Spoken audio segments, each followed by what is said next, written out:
I talk a lot about Santa Clara County. And the reason is because I have a lot of cases in Santa Clara County. LA County is number one.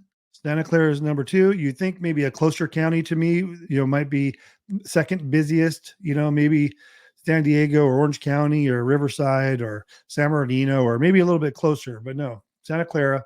And the reason is, in my opinion, they have the most challenging process to get your case through the court. And I think that's why, and I talk about them a lot. Every time I take a case, I talk about it. As in today at a consultation. And I want to explain a situation that I've never heard happen before. They were fully in agreement from the beginning, filed their petition, did the proof of service. They've already done their disclosures.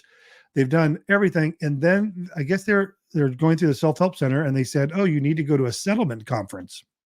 So they set them up for the settlement conference. They appear like a Zoom meeting at this conference last week. And the judge is saying, okay, why are you guys here? And they said, we were told by the self-help center to prepare a settlement, to come to this settlement conference. And the court said, well, what do you guys disagree on? They said, nothing. We agree. We just need to have our settlement agreement drafted. They said, well, then you need to get someone to do that. You don't need to be at this hearing. So the short story on this, what I want to talk about here is you guys are at how do I say this?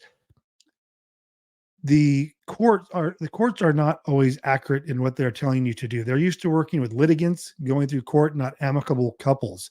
So the advice you're going to get is always going to be, not always, but often going to be incorrect.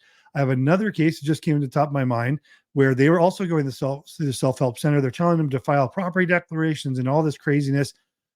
You don't need to do that. Like with my service, we cut through. You don't have to go to a hearing. You don't have to talk to the self-help center.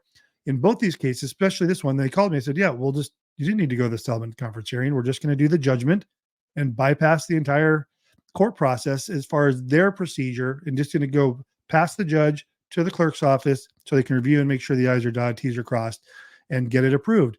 And that's how that's done. And that's the benefit in hiring a service like mine than versus doing it yourself and trying to listen to the court.